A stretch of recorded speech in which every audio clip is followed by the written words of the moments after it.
What's up YouTube, Donovan the Smartphone Guy coming back at you with another video, and tonight we're going to take a look at the LG G6. This is a phone that I've had in hand now for about a week, and I picked it up from T-Mobile. T-Mobile shipped out their phones a little bit earlier than everyone else. It is available on April 7th, but I've had it for about a week now.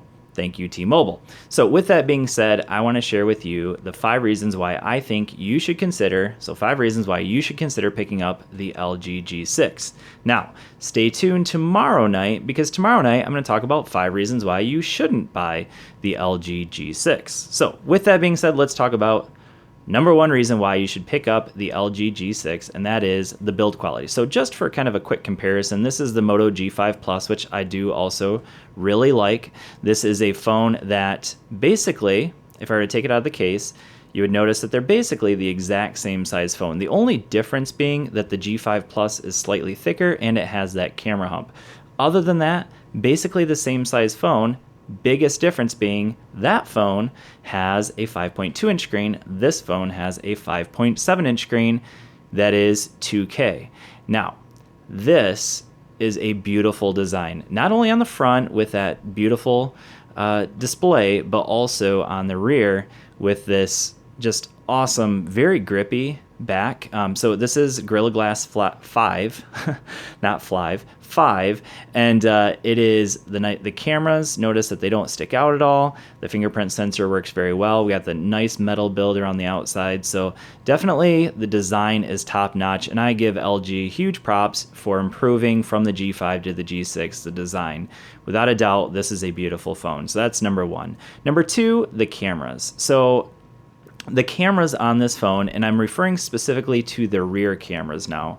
So they have dual 13 megapixel cameras, one for wide aperture and for wide angle shots, and the other one for more narrow field of shots.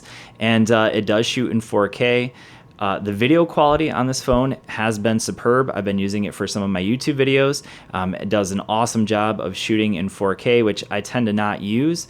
I tend to use just the 1080p full HD at 60 frames per second, but the camera quality is just excellent on this phone. So that's the front facing camera. So tomorrow night I'll talk about why this maybe isn't the best phone, and we'll get to that in a little bit. But so there's some videos that I shot with it, but also some pictures I took. Very cool slow motion options here. Okay, it does also have time lapse available as well, which is very cool. So the time-lapse option works very well. It's very seamless, but the rear cameras are very, very cool. So there might be situations where you take your picture and you realize, well, I need a wider aperture. So rather than moving back, you can just change it to the wide aperture, which is very cool. So that's number 2. Number 3 is the waterproofing. So that is something that they took from Samsung, from iPhone. The newest flagships are all coming with waterproofing, and this one is no different. Now, I haven't personally tested that out. I have been out in the rain, but I'm not going to sit here and drop it in a lake or anything like that. So you'll have to kind of take my word for it and take LG's word for it. And you can probably watch plenty of videos where other reviewers have put theirs in water. I paid a little too much for this for me to just drop it in water, but it is waterproof, so that's number 3. The 4th thing I want to talk about, and this one is definitely a big one, it is the fast charging. So a lot of new flagship phones are coming with fast charging, but this phone also is wireless charging capable, which is very cool. So if you have a nice wireless charger like this one from Chotec, slap it on there. Now obviously you can see that I don't have anything plugged in here, so it's not going to work at the moment, but it will give you wireless charging. Now, with that being said, this is not going to give you fast wireless charging. So it will charge much quicker if you have it plugged in through the Type-C port. However, it does have the option of wireless charging. It just won't be very fast. If to compare the time difference, you're looking at a little over 3 hours to charge it wirelessly, whereas if you plug it in with a Type-C port, you're looking at a little over about an hour and a half for charging. So about half the time that it takes to charge if you have it plugged in. So that is number 4, is the fast charging and the wireless charging. So number 5, and don't get me wrong, this is not an exhaustive list. There are other reasons why you should buy this phone. But number 5 is, and this one's going to be a surprise, maybe, and that is the battery life. So let me just go in, and I know a lot of people have really talked about the battery life not being fantastic on this phone, but personally, I have experienced pretty darn good battery life. So I'm going to actually go into, where's it at? I got my photos here.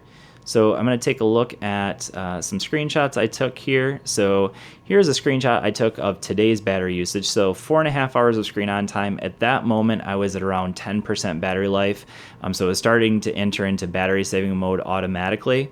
But 4.5 hours of screen on time, that was a full day of usage. I'd actually charged it the night, before I went to bed the night before, took it off the charger before I went to bed, and that was pretty good. So that was one particular day. Let's go into another day over here. So this was, I think, my second day of owning the phone, 4 hours and 15 minutes. But at that time, if I can get rid of, so that one, I was at 8%. So again, I have been averaging right around 4.5 to 5 hours. Now, I am a very heavy user, because if you look at some of my other reviews of phones, I tend to get less than what the average person gets in terms of battery life, because I watch a lot of Netflix, stream a lot of YouTube, do a ton of social media, but then also, like, for instance, today I was playing NBA Jam. That's kind of a battery hog, and I was able to get, with LTE and Wi-Fi all enabled, GPS enabled, all of those things. I basically never turn off any of my antennas. You can see that I pretty much never kill apps. So yeah, I'm a battery hog, and this phone has been able to get me through a day, 4.5 hours to 5 hours of screen on time on a very regular basis. So I would say battery life is also a reason worth considering this phone. Now, are there other reasons? Yes. So those are my top 5. This phone does perform very well. I really haven't had a whole lot of hiccups in terms of performance. So definitely another reason why that's kind of an honorable mention, but it should be mentioned at least. But with that being said, those are the 5 reasons why I think you should consider picking up the LG G6. I think I might have said G5 a few times, but the G6. And also, stay tuned tomorrow night for some reasons why you shouldn't buy this phone. Thanks for watching, and I will see you all in the next video. Peace.